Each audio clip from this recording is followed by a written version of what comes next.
Welcome back. આજે આપણે વાત કરી રહ્યા છે કે યુદ્ધ એ જ ઉકેલ છે। પુલવામામાં ગઈકાલે જે આતંકી હુમલો થયો છે, 44 જવાનો શહીદ થયા છે, આખરે એના માટે જવાબદાર કોણ? આપણી સાથે captain Jaydev Joshi, retired colonel છે, રાજકોટથી જોડાયેલા છે, તેઓ સાથે વાત કરીએ। સર, સૌથી પહેલા તો આ ડિબેટમાં આપનું સ્વાગત। સર, ઉરી પછી આ બીજો આતંકી હુમલો ગણવામાં આવે છે। ઉરીમાં જે હુમલો થયો ત્યારબાદ ઘણા બધા મુદ્દાઓ પર ચર્ચા થઈ, ઘણા બધા એક્શન લેવાની વાત થઈ, પરંતુ ત્યારબાદ બીજો આ હુમલો।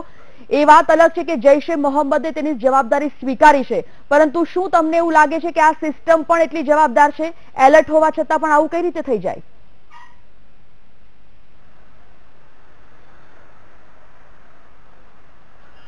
સંજીવની, જે રીતે આપણે વાત કરી ઉરી અને પઠાણકોટના એરબેઝ ઉપરના હુમલાની, તો જો સરખામણી કરીએ તો હા, નજીકના ભૂતકાળમાં આ સૌથી મોટો એક હુમલો, સૌથી મોટું કાવતરું ષડયંત્ર અને ભારતીય સશસ્ત્ર સેના બળના સૌથી વધારે જવાનો જેમાં શહીદ થયા એવો આ હુમલો છે।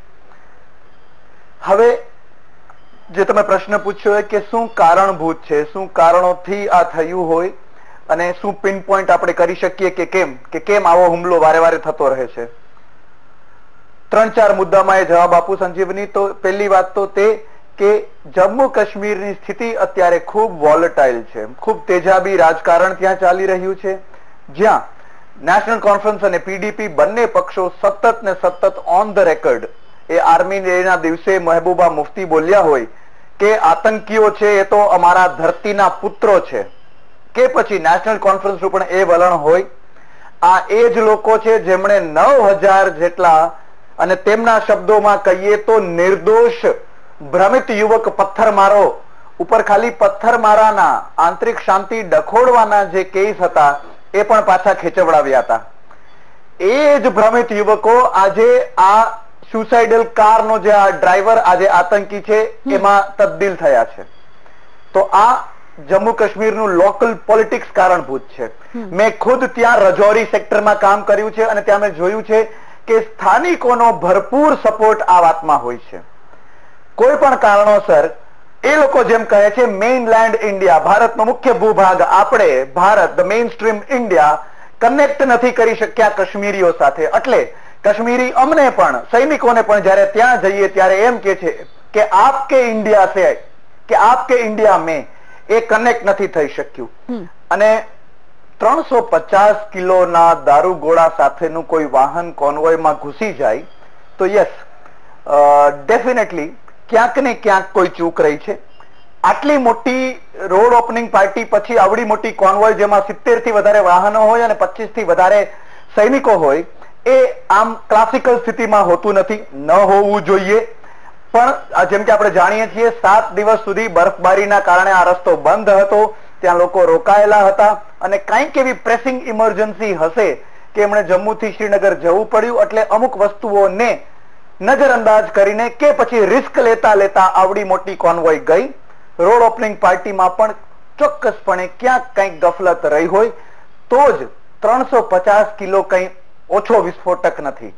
એક આખી મોટી બખ્તરબંધ ટેન્કને ઉડાવી દેવા માટે જે એક એન્ટી ટેન્ક માઇન હોય છે સંજીવની, એનો વજન માત્ર 5 કિલો હોય છે। તો આના પર તમે અંદાજો લગાવી શકો કે કેટલો મોટો દારૂગોળો ત્યાં સુધી પહોંચી ગયો। સર, વાત એ પણ આપે જે પ્રકારે અત્યારે કોન્વોયની વાત કરી, સવાલ એ પણ થાય છે કે સીઆરપીએફના કેટલાય જવાનો આ રસ્તેથી પસાર થવાના હતા અને થઈ રહ્યા હતા, જાણકારી હતી કે આ રસ્તેથી પસાર થઈ રહેવાના હતા। શું આ એક દયનીય પરિસ્થિતિ છે સીઆરપીએફની કે તેમની પાસે કોઈ એવી સત્તા નથી, એવી કોઈ આ પાંખની એવી કોઈ મજબૂરી છે? કારણ કે એક ગાડી ઘૂસી જાય છે વિસ્ફોટક ભરેલી, અને તેમ છતાં સીઆરપીએફના જવાનોની કોઈ સુરક્ષા નથી।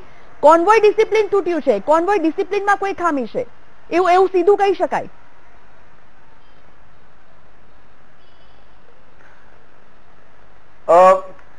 ખાલી કોન્વોય ડિસિપ્લિન નહીં, એથી એક પગલું આગળ પણ કહીએ તો કોઈ પણ એક કોન્વોય એટલે કે કાફલો નીકળે એની પહેલા એક બીજો નાનકડી ટુકડી નીકળતી હોય છે જેને રોડ ઓપનિંગ પાર્ટી કહેવાય। આ રોડ ઓપનિંગ પાર્ટી પાસે ઇલેક્ટ્રોમેગ્નેટિક ગેજેટ્સ, ઇક્વિપમેન્ટ્સ અને સેન્સર્સ હોય છે કે જે લોકો કોઈ પણ વિસ્ફોટકને ડિટેક્ટ કરી શકે, ન તો માત્ર એટલું પણ એને ઇલેક્ટ્રોનિકલી નાબૂદ પણ કરી શકે।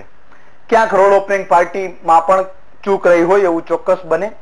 રોડ ઓપનિંગ પાર્ટીના વાહનો જ્યારે નીકળી જાય એ પછી એ લોકો રસ્તાની બંને તરફ જવાનો ડિપ્લોય થતા હોય છે. દરેકને એક એમનું નિશ્ચિત ક્ષેત્ર અપાતું હોય છે કે જેના પર એમણે નજર રાખવાની હોય. એ પછી કોન્વોય નીકળતી હોય છે. દયનીય સ્થિતિની આપણે વાત કરી CRPF ની, તો યસ, ઇન્ટરનેશનલ બોર્ડર ઉપર આર્મી અને BSF, LOC ઉપર BSF, આર્મી, રાષ્ટ્રીય રાઇફલ્સ, અને આ તો ખૂબ અંતરિયાળ જમ્મુ શ્રીનગર વચ્ચેનો વિસ્તાર અવંતીપુર, ત્યાં તો CRPF એટલે કે આપણું થર્ડ લેયર ઓફ ડિફેન્સ છે. આટલે ઊંડે સુધી સેંધ લગાવે, આટલા મોટા કાફલાએ મૂવમેન્ટ કરવી પડે, એ ચોક્કસપણે માત્ર CRPF ની નહીં, સમસ્ત સશસ્ત્ર બળોનું જે આખો જમગઢ ત્યાં છે એની દયનીય સ્થિતિ છે. અને લાસ્ટમાં એક વાત કહું સંજીવની આપને, કે આ ટેરરિસ્ટ સામે લડવું, મેં ત્યાં ઓપરેટ કર્યું છે, એ પણ એક ક્રિકેટના મેચ જેવી વાત છે કે બેટ્સમેને તો દરેક બોલ રમવાનો છે. એવા કેટલાય હુમલાઓના કારસ્તાન હશે કે જેને સુરક્ષા બળે રોક્યા હશે, પણ બોલરને એક જ બોલ જોઈ છે આઉટ કરવા માટે. તો કદાચ આ એક એમના કેટલાય પ્રયાસોમાંના એકમાં આપણે સેજ ચૂક રહી હોય અને આ અંજામ પામ્યો હોય. બિલકુલ સર, ઘણા બધા સવાલો સાથે તમારી So let us give credit to the armed forces કે એમણે કેટલું રોક્યું હશે, આ એક નથી રોકી શક્યા. બિલકુલ બિલકુલ સર, ઘણા બધા સવાલો છે, એ સવાલો સાથે હું ફરીવાર તમારી સાથે જોડાઈશ, કારણ કે હાલમાં જમ્મુ કાશ્મીરના જે રાજ્યપાલ છે તેઓનું પણ એક નિવેદન આવ્યું છે. ભૂલ તેઓ સ્વીકારી રહ્યા છે, કહી રહ્યા છે કે ભૂલ થઈ છે, ખુફિયા કોઈ જાણકારી નથી અને એના માટે જ કદાચ આ ભૂલ થઈ છે. પરંતુ દરેક હુમલામાં ભૂલ સ્વીકારી લેવાથી શું વાત બને છે? સ્ટ્રાઇક, સર્જિકલ સ્ટ્રાઇક કે પછી ઓલ આઉટ વોર આઉટ, આ તમામ મુદ્દાઓ પર આપણે ચર્ચા કરવાની છે એક બ્રેક બાદ.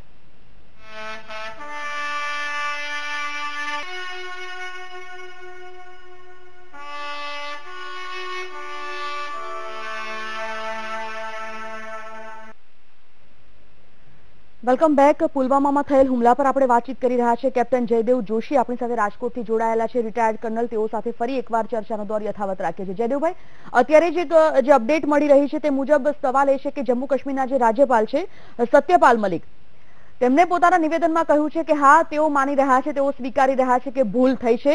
વિસ્ફોટક ભરેલ વાહનને તેઓ ન જાણી શક્યા, ન ઓળખી શક્યા અને તેના કારણે આજે વિસ્ફોટક ભરેલ સ્કોર્પિયો ગાડી હતી તે આ CRPFના વાહનોની વચ્ચે આવી ગઈ.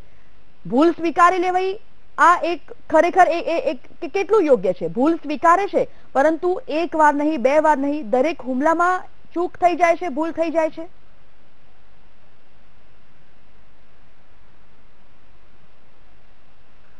ખૂબ સરસ આપે પૂછ્યું સંજીવની કે શું ભૂલ સ્વીકારવાથી બધું પૂરું થઈ જાય? તો એનો એક જ શબ્દમાં અને ત્વરિત જવાબ છે કે ના. ભૂલ સ્વીકારીને કંઈ એ બહુ મોટું કામ નથી કરતા. કોઈ પણ વ્યક્તિ કે જે ડિફેન્સને જાણે છે, સમજે છે, કે પછી જમ્મુ કાશ્મીર સ્ટેટનો રહેવાસી પણ કે જે આર્મ્ડ ફોર્સિસના મૂવમેન્ટથી જાણકાર છે, એ પણ એમ કહેશે કે ના, ચોક્કસપણે ઉડીને આંખે વળગે એવી ભૂલ છે. આટલી મોટી કોન્વોય, આટલા વધારે લોકો, આટલા દિવસ રોકાઈ રહેલી કોન્વોય, એટલે સૌને ખબર પડી ગઈ હોય કે આ મૂવમેન્ટ થવાની છે. કોઈ ગુપ્તચર પણ એમણે ન બેસાડવા પડ્યા હોય. એટલે ભૂલ સ્વીકારવી એ તો ખાલી સ્ટેટિંગ ધ ઓબ્વિયસ, એટલે કે જે સામે નજર સામે છે એને જ તમે દોહરાવો છો એવું છે. મહત્વનું એ છે જે આપણે કહ્યું કે શું ભૂલ સ્વીકારવાથી પૂરું છે કે નહીં? તો ના, નથી. આગળ શું કરવું, આગળ શું કરવા માટે જે કેટલાય માનવતાવાદી સંગઠનો પોતાના ધ્વજ લઈને ત્યાં ફરે છે અને ઘાટીમાં ઓછાને ઓછા આર્મ્ડ ફોર્સિસ હોવા જોઈએ.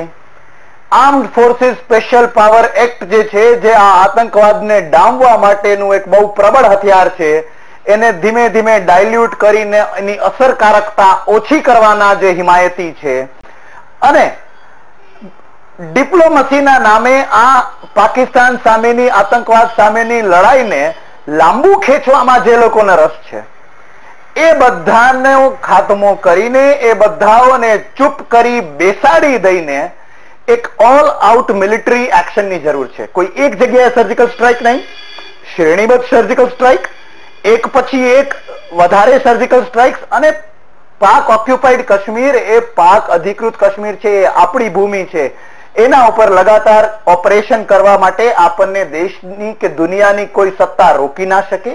એ કરવું જોઈએ. જો એ નહીં થાય તો આપણે આમ ભૂલ સ્વીકારતા રહેશું, શ્રદ્ધાંજલિઓ આપતા રહેશું, કેન્ડલ માર્ચો કરતા રહેશું. એ ખૂબ સાચી વાત છે કે સ્વીકારી લેવાથી તો કંઈ નથી થતું. એની આગળ તેમની જ ભાષામાં પ્રેક્ટિકલી જવાબ આપવાની જરૂર છે. જયદેવભાઈ, થોડી જ વારમાં આપની તરફ પરત ફરીએ છીએ. ગૌતમ શ્રીમાળી અમારા સંવાદદાતા જોડાયેલા છે, તેઓ સાથે થોડી વાતચીત કરી લઈએ. ગૌતમ, એક તરફ સમગ્ર દેશમાં આ પડઘા પડ્યા છે, આ હુમલાના પડઘા પડ્યા છે. અલગ અલગ શહેરના લોકો કહી રહ્યા છે કે બસ હવે બહુ થયું, હવે આનો જવાબ કોઈ નક્કર રીતે આપવો પડશે, કારણ કે પાકિસ્તાન જો હવે આ પ્રકારના હુમલાથી બાજ નહીં આવે તો પાકિસ્તાને તેની ભાષામાં જવાબ આપવો પડશે. અમદાવાદવાસીઓ શું કહી રહ્યા છે અને શું પડઘા પડી રહ્યા છે આ હુમલાના, જાણીએ તેમની ભાષામાં.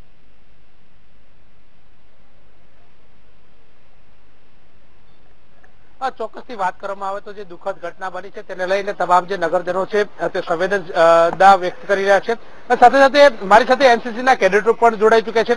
તેઓ પણ ક્યાંક ને ક્યાંક જે પોતાની જે સંવેદના છે તે વ્યક્ત કરી રહ્યા છે. આમ જોવા જઈએ તો આ જે તમામ કેડેટો છે તે આર્મીના જવાનો સાથે તાલીમ મેળવતા હોય છે, તેમની સાથે વાર્તાલાપ કરતા હોય છે, તેમના જે સારા નરસા પ્રસંગો છે તેમની પણ તેઓ જાણકારી મેળવતા હોય છે અને તેઓ પણ આ જે દુઃખ છે તે વ્યક્ત કરી રહ્યા છે. કારણ કે જે ઘટના બની છે તે દુઃખદ ઘટના છે. ઇતિહાસમાં સૌથી મોટી ઘટના કહી શકાય કે આ પ્રકારની જે ઘટના છે તે સૌથી દુઃખદ કહી શકાય તે પ્રકારની વાત છે. અત્યારે એનસીસી કેડેટો આપણી સાથે જોડાઈ ચુક્યા છે. તેઓ શું માને છે? આપ પણ એક કેડેટ છો, જવાન સાથે રહેવાની હોય છે, તેમની સાથે વાર્તાલાપ કરતા હોય છે, ત્યારે દુઃખદ ઘટનાને લઈ आप કેવી રીતે જોઈ રહ્યા છો? पहली बात तो अगर सरकार अपने आप में जब तक पाकिस्तान उसका गलत फायदा उठाएगा तो सरकार को पाकिस्तान की हरकत का मुंह तोड़ जवाब देना चाहिए, नहीं तो 2019 में वो आने लायक नहीं है. बस यही कहना चाहूंगा. बाकी तो पार्टी इतनी समझदार है कि वो अपने झगड़े पहले मिटाए, बाद में वो बाहर के झगड़े मिटा पाएगी, नहीं तो वो पाकिस्तान ऐसी हरकतें करता रहेगा और हम लोग हमेशा मात खाते रहेंगे. પાકિસ્તાન દરેક વખતે આ પ્રકારની જે ઘૂસણખોરી કરતું રહેશે, હમલા કરતું રહેશે ને આપણે તેનો જવાબ પણ નહીં આપી શકીએ તેવી વાત છે તે કરી રહ્યા છે અને ક્રેડિટ પણ છે, તેમની સાથે વાત કરીશું. દુઃખદ ઘટના, 44 જેટલા જવાનો છે તે શહીદ થયા છે. ये बहुत ही दुखद घटना है. जो हमारे देश के 44 जवान शहीद हुए हैं, ऐसा हकीकत में होना नहीं चाहिए, क्योंकि ये एक बहुत बड़ी अपने इतिहास की सबसे बड़ी घटना है जिसमें 44 जवान शहीद हुए हैं. ये इतनी सिक्योरिटी होने के बावजूद भी ये जवान इतने शहीद हो रहे हैं, ये कैसे हो रहे हैं? ये सरकार को इसके विषय में जांच करानी चाहिए. કડક સુરક્ષા વ્યવસ્થા વચ્ચે પણ આ પ્રકારની જે ઘટના બની છે તે ક્યાંક ને ક્યાંક સવાલો ઉભા કરે છે. એક તરફ સંવેદના પણ વ્યક્ત કરી રહ્યા છે અને લોકો અને કેડેટ પણ આપણી સાથે જોડાઈ ચુક્યા છે. સીધી વાત તેમની સાથે કરીશું. દુઃખદ ઘટના, આમ જોવા જઈએ તો સુરક્ષાથી બંદોબસ્ત જે તમામ જે એરિયા હોય છે તે હોવા છતાં આ પ્રકારે જે ઘટના બનતી હોય છે એને કેવી રીતે જોઈ રહ્યા છો? पहली बात तो ये कि हम जवान लोग बिना किसी टेंशन को, फैमिलीज को घर पे छोड़ के बॉर्डर पे रहते हैं ताकि हम देश की रक्षा कर सके. ऊपर से अगर ऐसा इवेंट आया जहाँ पे हमारे 40 बंदे शहीद हो गए तो फिर ये काफी दुखद घटना है और गवर्नमेंट इसके ऊपर मौन बैठी है. ऐसा क्यों? अगर मौन बैठने का नतीजा ये हो कि दूसरा सर्जिकल स्ट्राइक आया तो अच्छी बात है, काफी अच्छी बात है, लेकिन सर्जिकल स्ट्राइक होना चाहिए ताकि आतंकवाद को मुंह तोड़ जवाब मिले और आगे ऐसी कोई घटना तो ना हो. તો આતંકવાદને મુંહ તોડ જવાબ આપવાની વાત કરી રહ્યા છે. સર્જિકલ ઘટના ફરી એકવાર થવી જોઈએ જેથી કરીને આ પ્રકારની જે ઘટના છે તે વારંવાર દોહરાય નહીં અને ઇતિહાસમાં સૌથી મોટી ઘટના છે તેવું કહી શકાય. અન્ય પણ કેડેટ છે આપણી સાથે, તેની સાથે વાત કરીશું. મોટી ઘટના છે, ફરી સર્જિકલ સ્ટ્રાઇક થવી જોઈએ, કેમ, શું કહેશે? સૌથી પહેલા તો સેક્રિફાઈસ, ડેડિકેશન, હાર્ડવર્ક થી એક સોલ્જર તૈયાર થાય છે. જ્યારે સોલ્જર ટ્રેનિંગ લઈને તૈયાર થાય છે ત્યારે એની આંખોમાં એક જુનૂન હોય છે દેશની સેવા કરવા માટે. અમે લોકો ટ્રેનિંગ એટલા માટે નથી લેતા કે આવા ઇવેન્ટમાં શહીદ થવા માટે. આટલી પ્રોટેક્શન આપણા વતનમાં આવી ઇવેન્ટમાં કોઈ જવાન શહીદ થાય એના માટે અમે ટ્રેનિંગ નથી લેતા. હા, it's our duty to protect our nation, but આવી રીતે અમે શહીદ થઈએ એ અમને બિલકુલ માન્ય નથી. અત્યારે જે સરકાર છે અને આવનારી જે સરકાર છે હું એને એટલી જ અપીલ કરીશ કે હવે ટેમ્પરરી સોલ્યુશન નથી જોઈતું, વી વોન્ટ પરમાનન્ટ સોલ્યુશન. ન રહેગા બાંસ, ન રહેગી બાંસુરી. જય હિન્દ, જય ભારત. તો ન રહેગા બાંસ, ન રહેગી બાંસુરી, પરમેનન્ટ સોલ્યુશન છે તે હોવું જોઈએ કે જેથી કરીને આ પ્રકારની જે ઘટના છે તે વારંવાર ન બને. કેટલાક કેડેટો આપણી સાથે જોડાયેલા છે, સીધી વાત તેમની સાથે પણ કરવાનો પ્રયત્ન કરીશું કે જે રીતે ઘટના બની છે સૌથી દુઃખદ ઘટના છે. કીધું એમ કે ન રહેગા બાંસ, રહેગી બાંસુરી, કેવી રીતે જોઈ રહ્યા છો? ચોક્કસપણે, કેમ કે જે જવાનો આપણા માટે તડકો છાંયો જોયા વગર ગમે તેટલી ઠંડીમાં, વરસાદમાં પરિવારજનોને છોડીને દેશની રક્ષા માટે ઉભા હોય અને એમની જોડે આવી ઓચિંતી ઘટના બની જાય તો એ સમગ્ર દેશ માટે, એમના પરિવારજન માટે એક સંવેદનશીલ વાતાવરણ ઉભું થાય છે. એક એનસીસી કેડેટ હોવા છતાં અમે જે આર્મી જોડે આટલા જોડાયેલા છે, અમારા રૂવાટા અત્યારે ઉભા થઈ જાય છે. અમે કંઈક કરી દે એવું થાય છે. તો સરકારે પણ આ જોઈને મૌન ન બેસી રહેવું જોઈએ અને 100% વળતો જવાબ આપવો જ જોઈએ અને પરમાનન્ટ સોલ્યુશન આવે એવું બી કંઈક કરવું જ જોઈએ, કેમ કે આ જરાય માન્ય નથી. પરમેનન્ટ સોલ્યુશન આવે તે પ્રકારના જે પ્રયત્નો છે તે સરકારે કરવા જોઈએ, તે પ્રકારની વાત છે તે કેડેટો કહી રહ્યા છે. પરિવારજનો ઉપર ખૂબ જ આપત્તિ આવી ચૂકી છે, કારણ કે 40 જેટલા જવાનો શહીદ થયા છે. 40 જે જવાનો છે એ કોઈએ પોતાના પુત્રને ગુમાવ્યો છે, કોઈએ પોતાના પતિને ગુમાવ્યો છે, તો કોઈએ દેશની રક્ષા કરનારા દેશના જનૂની યુવા કે જવાનને ગુમાવ્યો છે. શું કહેશો?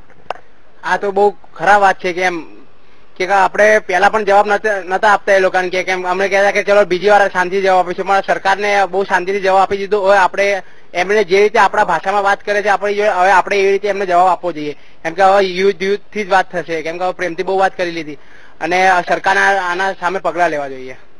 યુદ્ધ એ જ વિકલ્પ છે તે પ્રકારની વાત છે તે કેડેટ પણ કહી રહ્યા છે. પોતાના જજ્બા સાથે, જુનૂન સાથે એક જ વાત કરી રહ્યા કે હવે આ પ્રકારની ઘટના ના બનવી જોઈએ, યુદ્ધની યુદ્ધ સાથે જ કરવી જોઈએ.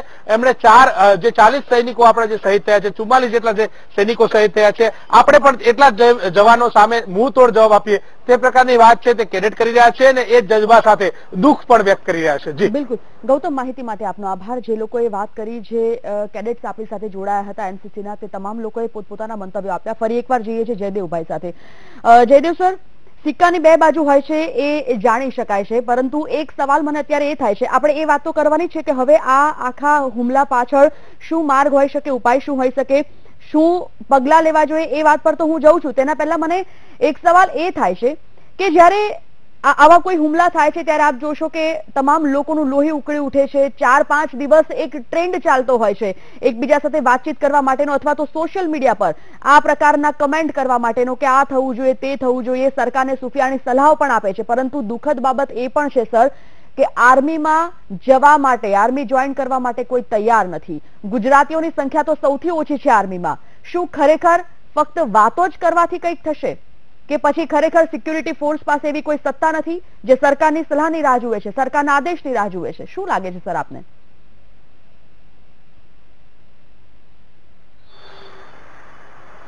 સંજીવની, જે આપણે વાત કરી તે એક ભીતિ કે એક આશંકા નહીં, પણ એક નરી વાસ્તવિકતા છે.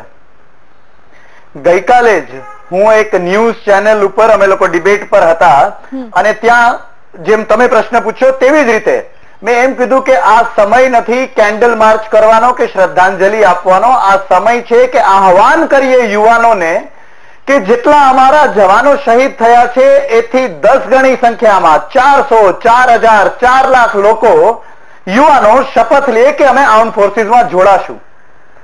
એ એટલી માત્ર વાતથી એક રાજકીય પક્ષના નેતાને તકલીફ પડી ગઈ હતી. એમના દીકરાઓ, સંતાનો કે એમના કાર્યકરો તો દૂર, યુવાનોને આવી રીતે આહવાન કરીએ એમાં પણ જાણે એમને ખચકાટ થતો હોય એવી આ નરી વાસ્તવિકતાની સ્થિતિ છે સંજીવની, જે આપે કીધી તે. બિલકુલ. અને જો આવા હુમલાઓ થતા અટકાવવા હોય કે પછી આવા હુમલાઓનો આપણે વળતો જવાબ આપવો હોય તો શું જોઈશે? મજબૂત સશસ્ત્ર બળ જોશે. તો it is very logical. Next reasoning step પણ એ જ કહે છે કે આપણી સશસ્ત્ર સેનાને મજબૂત, ખાલી શસ્ત્રથી મજબૂત નહીં થાય, યુવાનોએ જોડાવવું પડશે. આજના દિવસે, આ ઘડીએ, આ જ આહવાન, આ જ કોલ દરેક યુવાનને આપના માધ્યમથી પણ સંજીવની, કે વધુ ને વધુ લોકો આર્મ ફોર્સિસમાં જોડાવાની શપથ લે અને એ તરફ કાર્યરત થાય. બિલકુલ સર, વાત એ થાય છે કે સર્જિકલ સ્ટ્રાઇક જ્યારે કરવામાં આવી ત્યારે હવે સૂર એવો ઉઠી રહ્યો છે કે પાકિસ્તાનને હવે સર્જિકલ સ્ટ્રાઇકથી પણ કદાચ ખબર નથી પડતી, ખ્યાલ નથી આવતો, એટલે સર્જિકલ સ્ટ્રાઇક એકમાત્ર ઓપ્શન નથી. તો શું ઓપ્શન યુદ્ધ જ છે ખાલી? કારણ કે યુદ્ધ જો થવાનું હોત, યુદ્ધ જો થઈ શકતું હોત તો એ ઉરી હુમલા બાદ પણ થઈ શક્યું હોત, પરંતુ એ યુદ્ધ ઓપ્શન નથી. તો પછી શું છે, પગલા શું લેવા જોઈએ?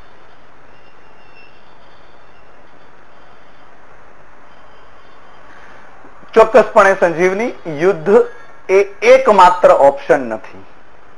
અને સૈન્યને છૂટો દોર આપવો કે પછી એકાદી સર્જિકલ સ્ટ્રાઇક કરવી એ, અને એની સામે આખા દેશનું ફૂલ સ્કેલ વોર, આ બે વચ્ચે બહુ મોટો ગેપ છે. વોર મોંગરિંગની સ્થિતિ ઉભી થઈ જતી હોય છે કે જેમાં બધા લોકો જાણે યુદ્ધ યુદ્ધ યુદ્ધ થવું જોઈએ એના માર્કેટિંગમાં લાગી જતા હોય, ત્યાં સુધી આપણને અનુભવ થતો હોય છે.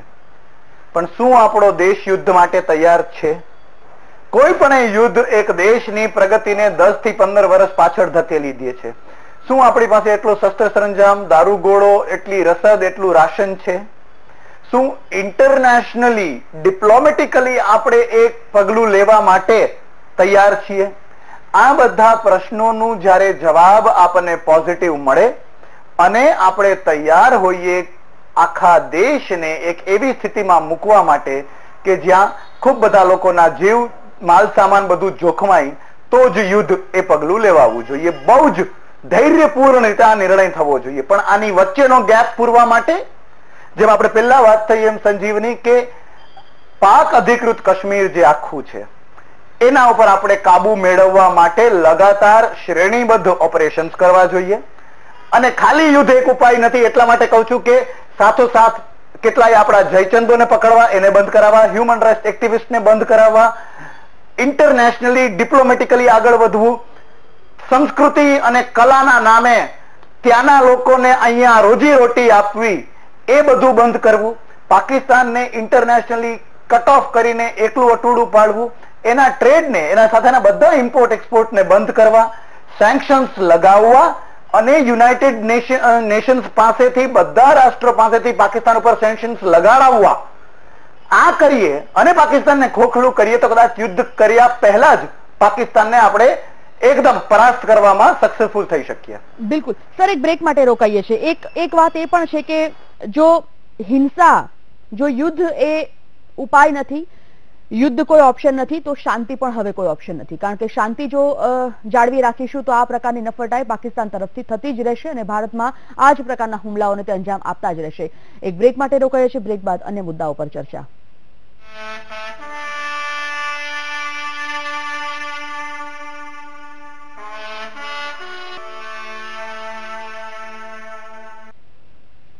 Welcome back. Captain Jaydev Joshi આપણી સાથે જોડાયેલા છે રાજકોટથી. તેઓ સાથે ફરી એકવાર ચર્ચાનો દોર યથાવત રાખીએ છીએ. જયદેવભાઈ, એક તરફ જૈશે મોહમ્મદ જે આતંકી સંગઠન છે તે જવાબદારી આ હુમલાની સ્વીકારી રહ્યું છે અને પાકિસ્તાન હજી પણ એ જ રાગ આલાપે છે કે પાકિસ્તાન આ હુમલા પાછળ નથી. જો કોઈ તપાસ ન થાય તો તેઓ પાકિસ્તાન પર કોઈ વાતને ન ઢોળે, એટલે કે રદિયો આપી રહ્યું છે આ હુમલા મારફતે. એક વાત એ પણ છે કે પાકિસ્તાન પોતાની આ જે ટેરરિસ્ટ એક્ટિવિટી છે તેના કારણે ઇકોનોમિકલ રીતે જોઈએ કે ઇન્ડસ્ટ્રીયલ રીતે બાંગ્લાદેશથી પણ પાછળ ધકેલાઈ ગયું છે અને તેમ છતાં બાજ નથી આવતું.